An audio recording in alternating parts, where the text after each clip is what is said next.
भर के दुखों को लगा चुका हूँ गले, जमाने भर के दुखों को लगा चुका हूँ गले, गुजर रहा हूँ कुछ अनजानी राह गुजारों से। मुहीब साए मेरी सिमत बढ़ते आते हैं, मुहीब साए मेरी सिमत बढ़ते आते हैं, हयात व मौत के पुरहौल खारजारों से। न कोई ज्यादा न मंजिल न रोशनी का सुराग, न कोई ज्यादा न मंजिल न रोशनी का सुराग, भटक रही है खलाओं में जिंदगी मेरी, इन्हीं खलाओं में रह जाऊंगा कभी खोकर, इन्हीं खलाओं में रह जाऊंगा कभी खोकर। मैं जानता हूं मेरी हमनफस, मगर यूं ही कभी कभी मेरे दिल में ख्याल आता है। जब हम इन्हीं एक तरह से उर्दू सीख रहे थे या हमारा शऊर की तश्कील हो रही थी, उस वक्त जिस शायर ने हमें सबसे ज़्यादा मुतासिर किया वो साहिर थे। और उसकी वजह गालिबन ये थी कि उनकी शायरी नई नस्ल के लिए एक नई तरह की थी। वो यानी तरक्की पसंदों में भी उनका लहजा, उनका अंदाज़, उनके मौज़ूआत में एक जो तनव्वो था और एक नुदरत थी, वो बिल्कुल अलग थी। कि साहिर उन लोगों में हैं कि आप गाता जाए बंजारा देखें, चाहे आप तलखियाँ देखें, चाहे आप परछाइयाँ देखें, उनको उन्होंने अपने फ़न से कहीं कंप्रोमाइज़ नहीं किया है, सौदा नहीं किया है। आप कभी कभी मेरे दिल में ख़याल आता है उन एक शायर का एक ऐसा कारनामा है जो इल्मी भी है और फिल्मी भी है।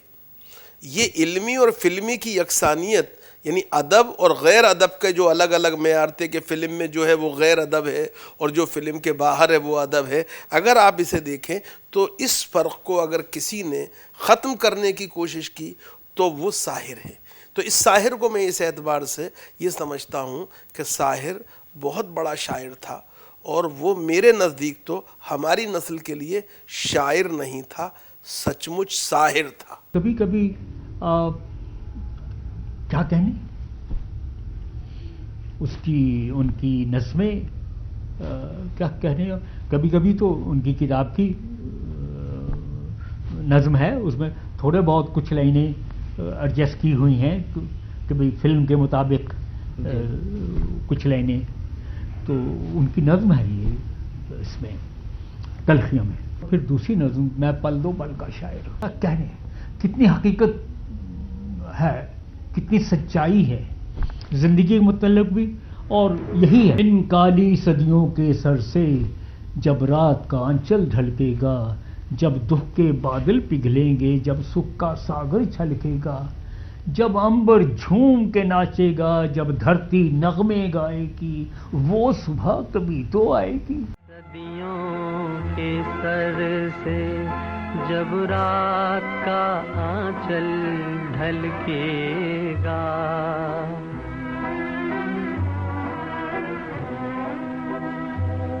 जब दुख के बादल पिघलेंगे, जब सुख का सागर छलकेगा।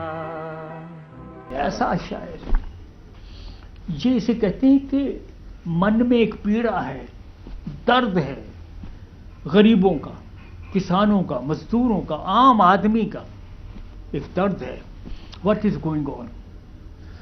तो वो अपने नगमात भी देते थे। वो इतना हमें चाहने लगे, पिक्चरें हमने 5 की, मुझसे ज़्यादा और संगीतकारों ने बहुत हुई हैं। कभी कभी तो उनकी किताब की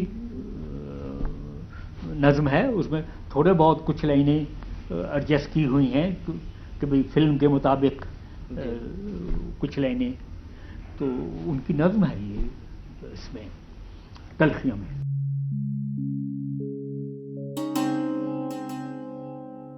साहिर लुधियाना में पैदा हुए। उनका शुमार उर्दू के मुमताज़ शायरों में होता है। माँ और बाप के दरमियान अज़दवाजी ज़िंदगी में कड़वाहट की वजह से वो बचपन में ही कशीदा सूरत हाल से गुजरे। उनकी इब्तिदाई तालीम पहले मालवा खालसा हाई स्कूल से हुई, फिर आला तालीम उन्होंने गवर्नमेंट कॉलेज लुधियाना में हासिल की। साहिर अपनी माँ से बहुत मोहब्बत करते थे और उनका दिलो जान से एहतराम भी।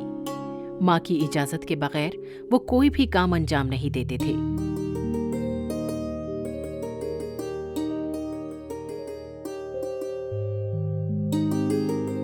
साहिर साहब को हमने कॉलेज के ज़माने में पढ़ा, और वो जो एक बालिग़ होने वाली उम्र है ना, वो साहिर और कतील के शेर सुना सुना के लड़कियों को इम्प्रेस करना, ये उस दौर में पड़ा है साहिर साहब को। And as luck would have it, Bombay में जिस जगह पे मैं रहा, कूवर लॉज में, अंधेरी वर्सोवा में, वहाँ नीचे के बंगले में, बंगले के निचले हिस्से में कृष्णचंद्र रहते थे और ऊपर के फ्लोर पे साहिर साहब थे। तो जिस शख्स को जिनकी शायरी और जिनके रोमांस की वजह से, शायरी में जो उनके रोमांस छलकता था, जिसकी वजह से एडमायर किया करते थे, उन्हें सामने देख के बस, कद उनका बहुत ऊंचा था तो हम छोटे थे, तो उनका कद के सामने और छोटे हो जाते थे। लेकिन बड़ी अपनी जैसी शख्सियत साहिर साहब की। अम्मा के साथ रहते थे और साहिर साहब का कम बोलते थे, बहुत कम गो शख्स। एंड आई थिंक उर्दू के अदीब जो फिल्मों में काम कर रहे थे उस ज़माने में, हम तो फिल्मों में नहीं थे लेकिन जानते थे कौन कौन कहाँ काम कर रहा है। उन्हें PW में मिला करते थे, प्रोग्रेसिव राइटर्स एसोसिएशन में। तो he was the first one who owned a car. एक छोटी मॉरिस थी उनका, और अब्दुल नाम का एक ड्राइवर हुआ करता था। तो रहे अपनी तरह से, अपनी तरह से जीते रहे, और अपनी तरह ही उनका अंदाज था शायरी का। फिल्म के नाते से मैं ये कह सकता हूँ कि फिल्म के मीडियम को हर टेक्नीशियंस को सीखना पड़ता है, राइटर को भी सीखना पड़ता है, स्क्रीन पे सीखना पड़ता है, फिल्म का गाने का भी ढंग। He is the only one भी कहना सही नहीं, दो शायर हैं जिन्होंने इस मीडियम को नहीं अपनाया, लेकिन जिनको मीडियम ने बड़े मोहब्बत से अपनाया। एक पंडित प्रदीप थे और एक साहिर लुधियानवी। वो जो उनका अंदाज था वो मीडियम ने अपना लिया। साहिर साहब की ये सबसे बड़ी खूबी है, और खुदी थी, ईगो थी, और उनके कद के बराबर ही थी ईगो भी उनकी। ये साहिर साहब की वजह से विविध भारती पर पहली बार गीतकार का नाम आना शुरू हुआ था। ये सिर्फ उनकी वजह से हुआ था, वरना सिर्फ पिक्चर का नाम होता था, मौसीकार का नाम होता था, ये गाने वाले का। लेकिन साहिर साहब ने फिल्म राइटर्स एसोसिएशन के थ्रू गाने बंद करवा दिए थे और कह दिया था जब तक शायर का नाम नहीं आएगा तो गाने नहीं दिए जाएंगे। ज़िद्दी भी थे, और उन्हीं की वजह से ये हुआ कि विविध भारती पर, रेडियो के गानों पर शायरों के नाम भी आने लग गए। उनकी वजह से ये वक़ार मिला शायरों को। अल्फाज उनके अपनी तरह, क्योंकि सुनते आए थे, गाने तो सुनते थे बचपन से भी, रेडियो पे भी सुनते थे, शायरी भी पढ़ते थे। लेकिन पेड़ों की शाखों पे सोई सोई चांदनी और थोड़ी देर में थक के लौट जाएगी, ये रात फिर ना आएगी, ये अंदाज साहिर साहब का, ये दूसरा किसी का नहीं देखा था। इस तरह छलकता हुआ रोमांस और किसी शायर में नहीं देखा था। वो पहली बार वो ज़बान कानों में पड़ी, वो आवाज़ सुनी। This was Sahir. साहिर के कलाम के पहले 4 मजमूए शाया हुए, फिर उनकी कुलियात शाया हुई। आओ के कोई ख्वाब बुने, परछाइयाँ और तलखियाँ उनके मकबूल शेरी मजमूए हैं। उनकी शख्सियत और अदबी खिदमात के एतराफ़ में कई अहम और मुस्तनद किताबें भी छप चुकी हैं। साहिर फिल्म से वाबस्ता रहे तो उसमें नई जान डाल दी। फिल्मी दुनिया में शायरों और अदीबों के वक़ार को बुलंद किया खुद फिल्मी दुनिया को एक नई सिमत और रफ्तार दी, एक मयार अता किया। 50 और 60 की पीढ़ी के युवाओं में उर्दू, हिंदी और पंजाबी के लेखकों की चाहत दीवानगी का दर्जा रखती थी। वे थे उर्दू के साहिर लुधियानवी, हिंदी के डॉक्टर धर्मवीर भारती, पंजाबी की लेखिका अमृता प्रीतम। साहिर साहब की परछाइयाँ लोकप्रियता के सारे रिकॉर्ड तोड़ चुकी थी। साहिर साहब से मेरी पहली मुलाकात 1972 में हुई, जब वो सोवियत लैंड पुरस्कार लेने दिल्ली आए थे। और जब मैं होटल जनपथ में साहिर साहब से मिला, उसके बाद तो मुलाकातों का सिलसिला बढ़ता ही गया। साहिर साहब की शायरी इतनी लोकप्रिय थी, उतनी ही उनके फिल्मी गीतों के। लेकिन साहिर साहब ने कभी अपनी शायरी के साथ और फिल्मों में समझौता नहीं किया। उन्होंने कभी धुनों पर गाने नहीं लिखे। ये कहा जा सकता है कि साहिर साहब की शायरी फिल्मी भी थी और इल्मी भी। 1960 में साहिर साहब ने कॉन्गो के एक लीडर पैट्रिक लुमुम्बा की मौत पर एक नज़्म लिखी थी, जिस्म की मौत कोई मौत नहीं होती है, जिस्म के मिट जाने से इंसान नहीं मर जाते। लेकिन ऐसा लगता है कि जैसे साहिर साहब ने नज़्म अपने बारे में लिखी थी। आज जिस्मानी तौर पर वो हमारे बीच नहीं हैं, लेकिन अपने कलाम की वजह से वो हमेशा याद किए जाएंगे।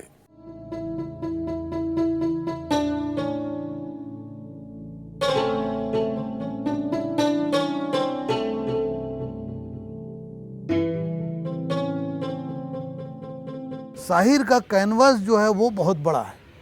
एक तरफ तो हम देखते हैं कि अपने शुरुआती दौर में खालिस रूमानी अंदाज जो है उनका नज़र आता है, और अपने महबूब से मुखातिब होकर के तो वो ये भी कहते हैं कि तुम में हिम्मत है तो दुनिया से बगावत कर लो, वरना माँ बाप जहाँ कहते हैं शादी कर लो। साहिर ये भी कहते हैं कि मैं फूल टाँक रहा हूँ तुम्हारे जूड़े में, तुम्हारी आँख मसरत से झुकती जाती है, न जाने आज मैं क्या बात कहने वाला हूँ, ज़बान खुश्क है आवाज़ रुकती जाती है, तसव्वुरात की परछाइयाँ उभरती हैं, कभी गुमान की सूरत कभी यकी की तरह, यही फ़िज़ा थी यही रुत यही ज़माना था, यहीं से हमने मोहब्बत की इब्तिदा की थी। साहिर लुधियानी का नाम आते ही जहन में हज़ारहा तस्वीरें बोलना शुरू कर देती हैं। इतना कामयाब फिल्म का गीत लिखने वाला शायद कोई हुआ हो, और उसने यानी और खुद की यह हालत थी कि ताजमहल जैसी नज्म लिख गए, जो कि उस जमाने के नौजवानों को जिसने बहुत इंस्पायर किया। क्योंकि हम लोग सुनते आ रहे हैं कि ताज जो है वो चांदनी रात में उसको देखते हैं तो बड़ा मज़ा आता है उसमें, और तमाम उसमें अजीब तरह का एक माहौल पैदा होता है। साहिर कहता है, ताज तेरे लिए एक मजहर उल्फत ही सही, तुझको इस वादी रंगी से अकीदत ही सही, मेरी महबूब कहीं और मिला कर मुझसे। बज़्म शाही में गरीबों का गुजर क्या मानी, सब्त जिस राह पे हो सितवत शाही के निशान, उस पे उल्फत भरी रूहों का सफर क्या मानी। मेरी महबूब पसे पर्दे तशीर वफा, तूने सितवत के निशानों को तो देखा होता, मुर्दा शाहों के मकाबिर से बहलने वाली अपने तारीख मकानों को तो देखा होता। अनगिनत लोगों ने दुनिया में मोहब्बत की है, कौन कहता है कि सादिक न थे जज्बे उनके, लेकिन उनके लिए तशहीर का सामान न था, क्योंकि वो लोग भी अपनी ही तरह मुफलिस थे। ये इमारात व मकाबिर, ये फसीलें, ये हिसार, मुतलकुल हुक्म शहनशाह की अजमत के सुतूं, दामने दहर पे उस रंग की गुलकारी है जिसमें शामिल है तेरे और मेरे अजदाद का खून। मेरी महबूब उन्हें भी तो मोहब्बत होगी जिनकी सन्नाई ने बख्शी है इसे शक्ल जमील, उनके प्यारों के मकाबिर रहे बेनामो निशान, आज तक उन पे जलाई न किसी ने कंदील। ये चमनजार, ये जमुना का किनारा, ये महल, ये मुनक्कश दरो दीवार, ये मेहराब, ये ताक, एक शहंशाह ने दौलत का सहारा लेकर हम गरीबों की मोहब्बत का उड़ाया है मजाक, मेरी महबूब कहीं और मिला कर मुझसे।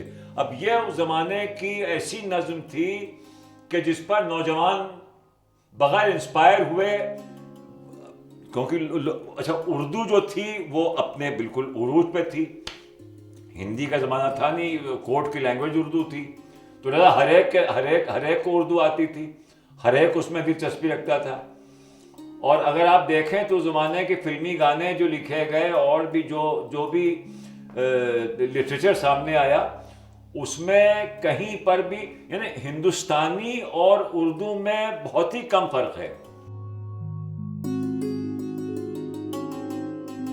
वो बहुत मिलनसार, मुनकसीरुल मिजाज, खुशतबा और दोस्त नवाज इंसान थे, जिसका इजहार उनकी शायरी में भी मिलता है।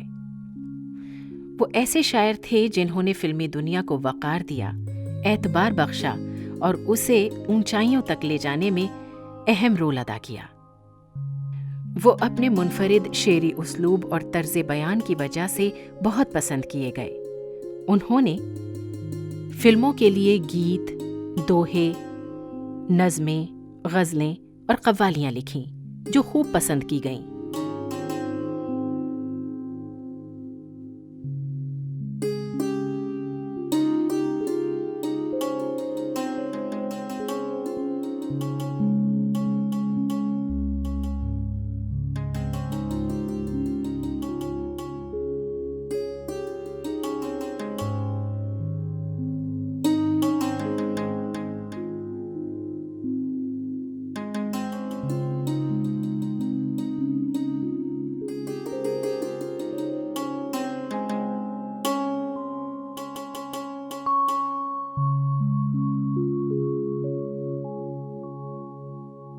साहिर साहब के साथ मेरा इत्तेफाक ऐसा रहा है कि उस वक्त पिक्चर बनी थी लैला मजनू H.S. रवेल साहब की, और फिल्म का संगीत दिया था मदन मोहन साहब ने, और साहिर साहब ने सब गाने लिखे थे।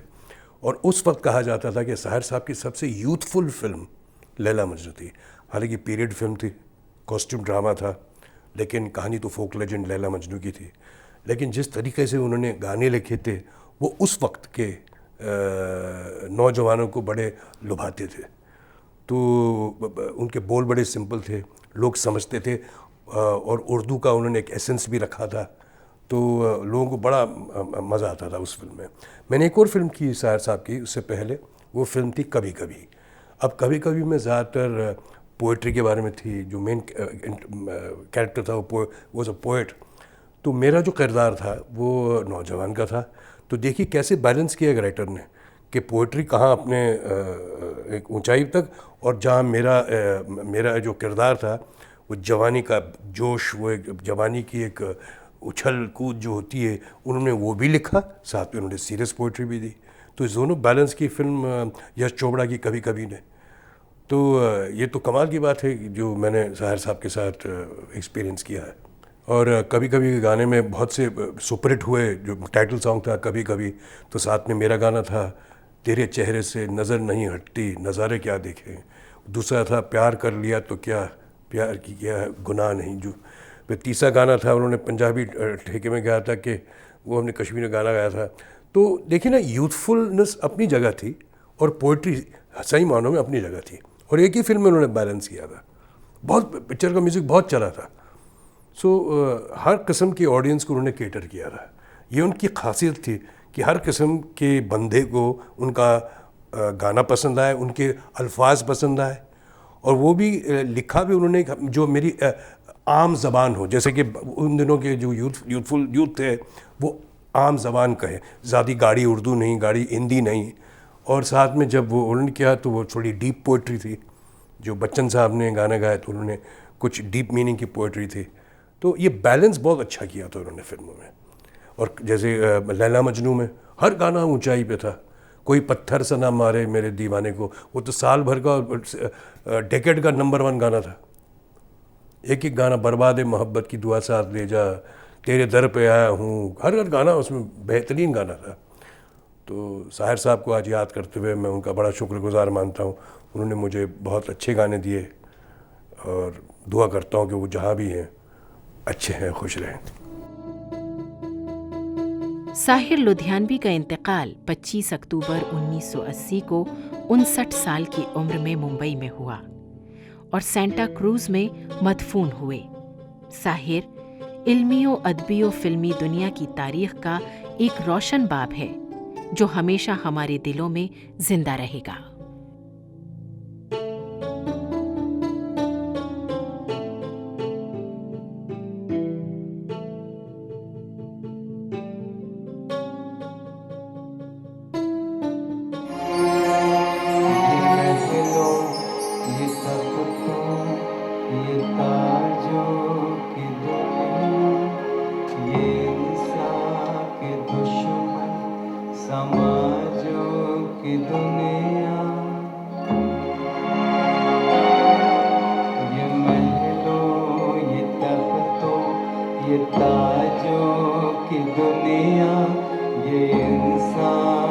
दुश्मन समाजों की दुनिया, ये दौलत के भूखे रवाजों की दुनिया। ये दुनिया अगर मिल भी जाए तो क्या है, ये दुनिया अगर मिल भी जाए तो क्या है।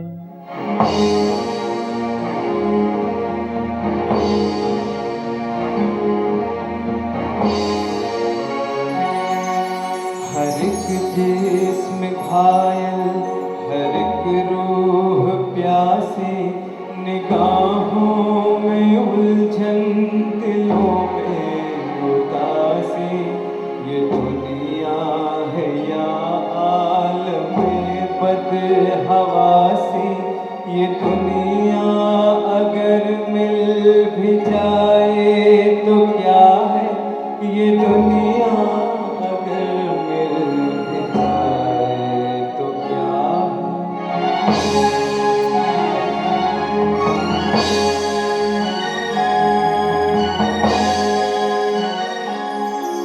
यहाँ एक खिलौना है इंसान की हस्ती, ये बस्ती है मुर्दा परस्तों की बस्ती।